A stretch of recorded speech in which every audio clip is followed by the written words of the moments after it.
آپ کا میزبان گوہر بٹ آج کے پروگرام میں ہم دو ایشوز پر بات کریں گے. ایک ایشو ایران امریکہ مذاکرات کے حوالے سے ہے جس میں بہت بڑی پیش رفت ہوئی ہے, بلکہ بریک تھرو ہوا, اور اس بریک تھرو کو کروانے میں پاکستان کا سب سے اہم رول ہے. وہ کیا رول ہے اور بریک تھرو کیا ہے, اس پر بات کریں گے. ساتھ ہی ساتھ آج ہی کی جو 6 اور 7 مئی کی درمیانی رات ہے, اس میں وہ لمحات شروع ہونے والے ہیں جب پاکستان کو وہ فتح نصیب ہوئی جو اس سے پہلے تاریخ میں کسی کو نہیں ملی. اس پر بات کریں گے. دونوں سے بات کرنے کے لیے ہمارے ساتھ لاہور اسٹوڈیو میں موجود ہیں جناب سجاد انور صاحب, جناب نشاد علی صاحب اور جناب نور اللہ صاحب, تین صحافی و تجزیہ نگار ہیں. سجاد انور صاحب, پہلے بات کر لیتے ہیں. یہ جو ایران امریکہ مذاکرات میں ایک بہت بڑا بریک تھرو ہوا ہے, اور بریک تھرو یہ ہوا ہے کہ جو پروجیکٹ فریڈم تھا امریکہ کی جانب سے شروع کیا گیا, اس کو جناب فی الحال پاز کر دیا گیا, روک دیا گیا. اور ابھی جو خبریں آ رہی ہیں کچھ اس طرح کی ہیں کہ یعنی امریکن میڈیا اس طرح کی بات کر رہا ہے کہ ایران اور امریکہ کے درمیان جو معاہدہ ہے اس پر آلموسٹ اتفاق ہو گیا. سر یہ تو کمال ہو گیا, اور اس میں سارا جو کریڈٹ ہے وہ پریزیڈنٹ ٹرمپ خود کہہ رہے ہیں کہ پاکستان اور دیگر ممالک, یعنی پاکستان جو ہے سر فہرست ہے. تو یہ آپ دیکھ رہے ہیں آنے والے دنوں میں اسلام آباد ریکارڈ ہونے جا رہا ہے. جی بالکل, جس طرح سے آپ نے خود اس کی وضاحت کی, اور جتنے کافی دنوں سے کئی ہفتوں سے پاکستان کی ایک ایفرٹ ہے کہ کسی نہ کسی طریقے سے یہ جو ایران امریکہ اسرائیل لڑائی ہے یہ رک جائے, کیونکہ اس کی وجہ سے ساری دنیا سفر کر رہی تھی. لیکن یہ بڑا یونیک موقع ہوا آفٹر ڈیکیڈز, بلکہ پاکستان جب سے وجود میں آیا تب سے لے کر اب تک, کہ کسی اتنے بڑے انٹرنیشنل ڈسپیوٹ کو جو ایک عالمی جنگ بن سکتا تھا اس کو پاکستان رکوانے میں کامیاب ہوا. اور یہ سارا کریڈٹ جو ہے موجودہ گورنمنٹ کو اور فیلڈ مارشل صاحب کو جاتا ہے, جنہوں نے اتنا بڑا بریک تھرو کیا. اور ابھی بھی اتنی بے یقینی تھی پچھلے دنوں ٹاکس کا, جو پہلا راؤنڈ ہوا پھر دوسرا پاسبل نہیں ہو سکا, اور یہ خبریں تھیں کہ جنگ دوبارہ شروع ہو جائے گی. تو اس میں ایک مسلسل پاکستان کی جو ڈپلومیسی ہے, ہائی لیول ڈپلومیسی, کہ پریزیڈنٹ ٹرمپ کو بھی انگیج رکھا, ایرانین لیڈرشپ کو بھی انگیج رکھا, اور فائنلی آج ہم اس موقع پہ ہیں جب یہ جو پروجیکٹ فریڈم ہے جس کی وجہ سے ٹینشن نئے سرے سے ایمرج کر رہی تھی خطے میں, اس کو بھی ہالٹ کر دیا گیا. تو یہ بہت بڑی خوشخبری ہے. وزیر اعظم صاحب نے جیسے آج اپنے بیان میں بھی کہا کہ فیلڈ مارشل صاحب کی اور ان کی اور اسحاق ڈار صاحب کی کاوشوں کی وجہ سے یہ سارا پاسبل ہوا. لیکن ساتھ ہی ساتھ دنیا کے دوسرے ملکوں نے بھی اس میں تعاون کیا. آج جو ٹیلی فونک رابطہ ہوا تھا سب سے پہلے سعودی جو فورن منسٹر ہے ان کا اور عراقچی صاحب کا جو ایرانین فورن منسٹر ہے ان کا, اس سے پہلے دبئی کے جو امیر ہیں جو محمد بن زید ال نہیان, ان کی جو سعودی کراؤن پرنس ہیں ان کے ساتھ ٹیلی فون پہ رابطہ ہوا کافی عرصے کے بعد. تو میں سمجھتا ہوں کہ چیزیں ایک صحیح ڈائریکشن میں ہیں. جو عراقچی صاحب نے وزٹ ایک ہفتہ پہلے کیا تھا ماسکو کا, اور وہ مسقط گئے پھر پاکستان آئے, اس میں بھی کافی کچھ ڈیولپ ہوا. اب وہ چائنا میں ہے عباس عراقچی صاحب, اور ان کی اپنے کاؤنٹر پارٹ وانگ چی جو فورن منسٹر چائنا کے, ان کے ساتھ ملاقات ہو گئی ہے. تو آلموسٹ سارے پلیئر جو ہیں وہ ایک اپنا اپنا رول پلے کر رہے ہیں, لیکن مرکزی کردار جو پاکستان کا ہے. اور ڈیفینیٹلی یہ سیرا جب سجے گا تو یہ اسلام آباد میں ہی سجے گا. اسلام آباد میں ہی وہ اتنی بڑی ہسٹری بریک ہوگی کہ جب امریکی میک ہوگی میرے خیال, مطلب ہسٹری جب ایک دفعہ بریک ہو رہی ہوتی ہے تو نہیں بن رہی ہوتی ہے. اور اس کو بریک تھرو بھی کہتے ہیں, اور اس کو ظاہر ہے ایک نیا بہت بڑا کام ہونے جا رہا ہے. نشاد صاحب, یہ ہمارے جو پرائم منسٹر ہیں آج انہوں نے یہ خطاب کرتے ہوئے کہا کہ سعودی عرب نے بھی بہت اہم رول اس میں پلے کیا ہے, اور جیسا کہ ٹرمپ صاحب نے بھی کہا کہ دیگر ممالک نے بھی رول پلے کیا ہے. اب میرا سوال آپ سے یہ ہے کہ کیا اگلے ہفتے میں ہم یہ ایکسپیکٹ کریں کہ جو چین کا دورہ کرنے جا رہے ہیں پریزیڈنٹ ٹرمپ, اس سے پہلے وہ اسلام آباد میں جہاز اتار کر وہاں پہ کھڑے ہو کے سائن کریں گے معاہدے کے اوپر؟ ایسا لگتا ہے ایسا ہوگا؟ جی اب تک جو آپ نے امریکی میڈیا میں جو خبریں دیکھی ہیں کہ اگر ایک صفحے کی مفاہمتی یادداشت جو ہے وہ تیار کر لی گئی ہے, وہ ایران نے اس کی تصدیق بھی کر دی ہے کہ ان کے پاس بھیج دی گئی ہے, اس کے آپ کے سامنے اس کے جزیات بھی سامنے آ گئے ہیں. تو کبھی امکان اس چیز کا ہے کہ وہ بیک ڈور ڈپلومیسی میں وہ چیزیں پہلے طے ہوئی ہیں جس کے بعد یہ ایک دم پیش رفت ہوئی ہے. یقیناً ٹرمپ صاحب کی یہ پوری کوشش ہوگی کہ جب وہ چین کے دورے پر جائیں تو یہ جو صورتحال ہے یہ ان کے کنٹرول میں خاص طور پر ضرور ہو، کیونکہ آپ سمجھ سکتے ہیں کہ جو پریزیڈنٹ شی ہے جب ان سے ان کی ملاقات ہونی ہے، یہ جو بطور سپر پاور اور ایک آفنگ جو سپر پاور ہے اس کے درمیان جب بات چیت ہوتی ہے تو بہت سے معاملات طے ہونے، خاص طور پر جو توانائی کی گزرگاہیں ہیں یہ بہت بڑا ٹاپک بن چکا ہے جب سے یہ ریئر ارتھ منرلز والا معاملہ شروع ہوا ہے، اس کے بعد سے یہ خاص طور پر توانائی، اور آپ کو پتہ ہے کہ یہ جو بٹ کوائن جیسی کرپٹو کرنسیز ہیں ان کے لیے آپ کو خاص الیکٹریسٹی چاہیے اور چیزیں چاہیے، تو جو یو ایس جو وہ سلوگن ہے ٹو میک گریٹ اگین والا جو معاملہ ہے اس کے لیے جو چیزیں چاہیے، جو وسائل چاہیے، ٹرمپ صاحب کی یہ کوشش ہے کہ وہ ان کو ہر صورت میں یقینی بنائیں اپنے ملک کے لیے، اور یہ سارا کچھ اسی سے جڑا ہوا ہے۔ اب معاملہ یہ ہے کہ ان کی پوری کوشش ہوگی کہ یہ معاملہ طے ہو۔ آپ نے دیکھا کہ پاکستان نے، وہ اگرچہ کہ دیگر ممالک کا، آپ نے سعودی عرب کی بات کی، سعودی عرب کا جو کردار میری جو اطلاعات کے مطابق وہ یہ ہے کہ اس نے ریٹیلیٹ نہیں کیا اور اس نے کوآپریٹ کیا ان اے وے کہ جب پاکستان نے اسے یہ کہا کہ جو ان کی مہربانی ہے، جی ان کے اوپر جب اگر یہ بات بھی ہے تو ان کی مہربانی ہے، ہاں جارحیت ہوئی تو انہوں نے اس کو تسلیم کیا، انہوں نے آگے سے اگریشن نہیں دیا۔ ایون باقی عرب ممالک نے بھی اسی طرح تعاون کیا۔ تو ایکچولی یہ جو ہم اس خلیجی معاملے کے اندر جب ہم لیڈنگ رول پہ تو سارے ہمارے پشت پر کھڑے ہوئے، یعنی ہمیں پورا سپورٹ ملا۔ یہ جو سپورٹ کی وجہ سے ہم اس پوزیشن میں ہیں کہ ہم، ویسے تو اس میں کوئی شک نہیں کہ پاکستان ایک واحد ریاست تھی جو اس وقت دونوں ممالک کے درمیان اعتماد سازی کر سکتی تھی، خود اعتماد رکھتی تھی اور اس کو برج کر سکتی تھی، تو پاکستان نے وہ کیا، اور بڑے ہی آپ سمجھیں انتہائی ذمہ داری کے ساتھ۔ یہ بھی بہت بڑا ایلیمنٹ ہے اس کے اندر کہ یہ جو ٹرسٹ ہے یہ اس لیے بنا ہوا ہے کہ پاکستان نے ہر ممکن صورت کے اندر یہ انشور کیا کہ کوئی کسی قسم کی چیز جو ہے وہ باہر نہ نکلے وقت سے پہلے۔ اسلام آباد کے اندر جو معاملات اب آپ جو بات کہہ رہے ہیں، کوشش یہی ہوگی کہ اسلام آباد میں ایکارڈ ہو، اگر بہت جلدی ہوئی تو جنیوا کی بات بھی کی جا رہی ہے کہ دونوں کے لیے، آپ کو یاد ہوگا ٹرمپ صاحب نے کہا تھا بہت لمبا فاصلہ ہے پاکستان۔ یہ میٹر نہیں کرتا، میٹر کیا کرتا ہے؟ میٹر دنیا کے لیے یہ کرتا ہے کہ آبنائے ہرمز کی وجہ سے اس وقت پوری دنیا کی بڑی معیشتیں بھی جو ہیں وہ ٹرموائل کا شکار ہیں۔ ان کے لیے اس وقت جو انرجی پرائسز ہیں اس کو کنٹرول کرنا بہت ضروری ہے، ورنہ ان کی اکانومی میں کچھ ایسے ڈنٹ پیدا ہو جائیں گے جس کو پھر ایئرز اینڈ ایئرز لگیں گے کنٹرول کرنے میں۔ وہ یہ چاہتے ہیں کہ اس کو جلد از جلد اس معاملے کو ختم کیا جائے، اور یہ جو اب ایم او یو سامنے آ رہا ہے اس کے اندر آبنائے ہرمز کی جو بندش ہے اس کو ختم کیے جانے کی بھی بات آ رہی ہے۔ تو اس لیے اس لحاظ سے ایک وقت میں بیک وقت ساری باتیں کر کے پھر کوئی سیکنڈ فیز جس کے اندر نیوکلیئر کے فردر معاملات، کیونکہ وہ کہہ رہے ہیں 20 سال کی بات کر رہے ہیں، 10 سے 12 سال کی بات ہو رہی ہے، یا دیگر جو معاملات ہیں سینکشنز کی اور اس کی، یہ فیز وائز کر لیں گے۔ بٹ ابھی کھل جانے کا مطلب یہ ہے، آبنائے ہرمز کھل جانے کا مطلب یہ ہے کہ جو دنیا اس سے تنگ ہے، پوری دنیا کو جو تکلیف ہے اس سے، وہ کم از کم ختم ہوگی، اور وہ اس کے ختم ہوتے ہی آپ اس پوزیشن میں آئیں گے کہ آپ اپنی معیشت کو سنبھال سکیں۔ سچویشن اس لیے کنٹرول میں کرنا بہت ضروری ہے کہ دنیا کا اس وقت ناطقہ ایک طرح سے معاشی طور پر بند ہوا تھا، اور یہ جو ناکہ بندی اس وقت امریکہ نے کر رکھی ہے، یہ جو اکنامک اسٹرینگولیشن کی کوشش کی گئی ہے ایران میں، آپ ذرا غور کریں، پاکستان نے بھی اس کو راستہ دیا، آذربائیجان کے ذریعے بھی پاکستان نے راستہ دلایا ایران کو، کم از کم اس کو سانس آتی رہے۔ تو یہ جو ہر طرح کی ڈپلومیٹک ایفرٹ ہے جس میں آپ کو معاشی ریلیف بھی دیا جا رہا ہے، آپ کو زندہ رہنے کا حق بھی دیا جا رہا ہے، پھر آپ کے لیے کوشش بھی کی جا رہی ہے، پھر آپ کی بات بھی پہنچائی جا رہی ہے، اور ایز اٹ از پہنچائی جا رہی ہے۔ سب سے بڑا امپورٹنٹ ذمہ داری والا ایلیمنٹ یہ بھی ہوتا ہے کیونکہ بعض اوقات میسنجر چیزوں کو خراب بھی کرتا ہے، لیکن ہم نے اس کے اندر ایفرٹ کی ٹو این ایکسٹینٹ کہ آج ایران یہ کہتا ہے کہ اگر بات ہوگی تو پاکستان ساتھ بیٹھے گا، امریکہ کہتا ہے کہ اگر بات ہوگی تو پاکستان بھی بیچ میں بیٹھے گا۔ تو یہ جو اعزاز ہے اس وقت گلوبل جو فارن پالیسی پرسپیکٹو کے اندر، اس نے آپ کو گلوبل پیس میکر کے طور پر دنیا کے سامنے پیش کیا ہے، اور اس کی صورت کے اندر آپ کو فائدہ یہ ہے کہ اب اس کے ذریعے آپ اس کو اکنامک بینیفٹس میں ٹرانسلیٹ کر سکتے ہیں۔ مثال کے طور پہ اگر ابھی سینکشنز لفٹ ہوتی ہیں تو آپ کے گیس کا معاملہ جو ہے وہ پیٹرول کا معاملہ بہت تیزی سے سالو ہو سکتا ہے، آپ کو بہت ایڈوانٹیجز مل سکتا ہے۔ پھر ہم نے جو کچھ ایران کے لیے کیا ہے وہ دنیا کے کسی اور ملک نے اس لیول پہ، اس سطح پر نہیں کیا، تو الٹیمیٹلی اس کا ریگارڈ بھی کیا جائے گا۔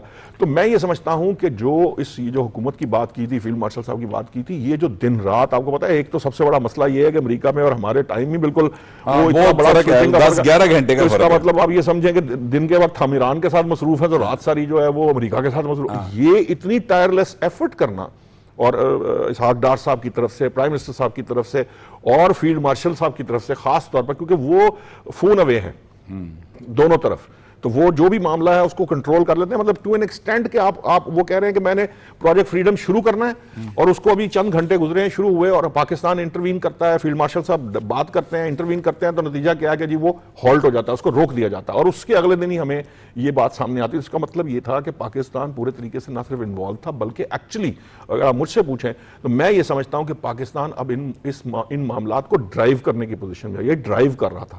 اس نے امریکہ کو بھی بتایا کہ یہ غلط ہے یہ صحیح ہے, ایران کو بتایا کہ یہ غلط ہے یہ صحیح ہے, یہ مکمل طور پہ ڈرائیو کرتے ہوئے انہیں ایسی جگہ پہ لے گیا جس کے بارے میں آج جو مارکو روبی ہیں امریکی وزیر دفاع, انہوں نے کہا, وزیر خارجہ نے, کہ اب اس وقت معاہدے کے ہم اتنے قریب ہیں جتنے جنگ سے پہلے کبھی بھی نہیں تھے.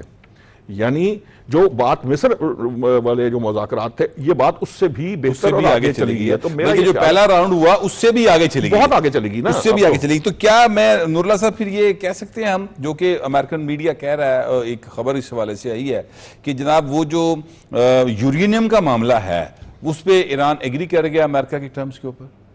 دیکھیں یورینیم تو ایک ایشو ہے, اصل سب سے امپورٹنٹ ایشو تھا اس جنگ کی کو بند کرانا. جنگوں کے دو بڑے المیہ ہوتے ہیں, ایک تو انسانی المیہ جنگ کی تباہی کی صورت میں, اور اس کے بعد جو معیشت کی تباہی ہے وہ بھی فائنلی جا کے انسانی المیہ کی ہی شکل اختیار کر لیتا ہے. تو 8 اپریل سے جو جنگ بندی ہوئی ہے جس میں پاکستان کی ایفرٹس شامل تھیں, آپ یہ دیکھیں کہ آج تقریباً 1 ماہ کا وقت گزر گیا ہے, تو تمام تر نعروں کے باوجود, دھمکیوں کے باوجود, خدشات کے اظہار کے باوجود, جو مخالف قوتیں تھیں, جو دشمن قوتیں تھیں, ان کی سازشوں کے باوجود وہ جنگ بندی آج قائم ہے. اس سارے پیریڈ میں نہ صرف ایران میں جو تباہی ہو رہی تھی وہ رکی ہے, بلکہ جو آبنائے ہرمز کا معاملہ اور دیگر خطے میں جو مسائل تھے ایران کے ساتھ, دیگر ممالک کے ساتھ, وہ تمام بھی اپنے حل کی طرف آگے بڑھ رہے ہیں. آج کی جو تازہ ڈیولپمنٹ آپ نے ذکر کیا, آبنائے ہرمز میں آپریشن فریڈم کا جو پاز آیا ہے, وہ بھی نہ صرف پاکستان کی ایفرٹس ہیں بلکہ اس میں سعودی عرب بھی ان میں شامل ہے. سعودی عرب نے بھی ریکویسٹ کی امریکی صدر کو, اور ان دونوں کی ان ایفرٹس کے ساتھ یہ بھی معاملہ اپنے سلوشن کی طرف بڑھ رہا ہے. آپ یہ دیکھیں کہ پہلا راؤنڈ جو تھا اس پہ بھی حالانکہ لوگوں نے باتیں کی کہ شاید وہ ناکام ہو رہا ہے, بات نہیں ہو رہی, بیٹھ نہیں رہے, لیکن بڑی کامیابی کے ساتھ, بڑے تحمل کے ساتھ یہ چیزیں آگے بڑھیں, اور پاکستان نے جس پیشنس کا مظاہرہ کیا اور دونوں ممالک کو ایک ٹیبل پر بٹھایا, اور اس میں سب سے اہم چیز سیکیورٹی پرووائڈ کرنے کا ایلیمنٹ تھا. تو پاکستان وہ ملک ثابت ہوا, پاکستان کی فوج, پاکستان کی ایئر فورس, پاکستان کی ڈپلومیسی, پاکستان کی حکومت, جنہوں نے ایران کو ان خطرات کے بادلوں سے نکال کر پاکستان نوراللہ صاحب اس پہ مزید بات کریں گے, فی الحال بریک کا تو بریک سے واپس آئیں گے تو اس پر دوبارہ بات کریں گے. ٹھیک ہے, بریک. سبز کی نائٹروفوس اور کیلشیم امونیم نائٹریٹ سے حاصل کریں کپاس کی 10% سے بھی زیادہ اضافی پیداوار, اور کامیابی کے سفر میں رہیں آگے. سرسبز, زمین کی جان, فصل کی شان.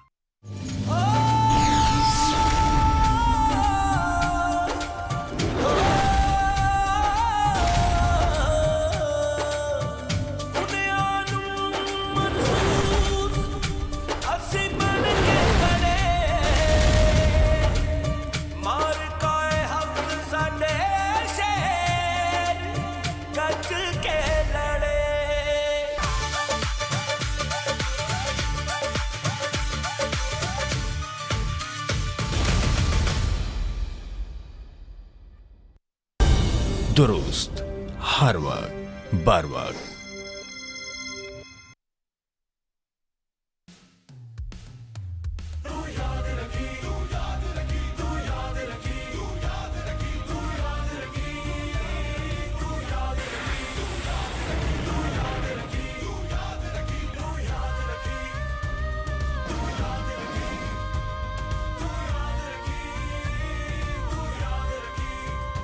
Pakistan responded with a relentless, a massive barrage of missiles and rockets. 7 brand beautiful planes were shot down. بھارتی سشستر بل دہراتے ہیں کہ وہ تناؤ وردی نہیں چاہتے. ہم تیار ہیں, آزمانا نہیں.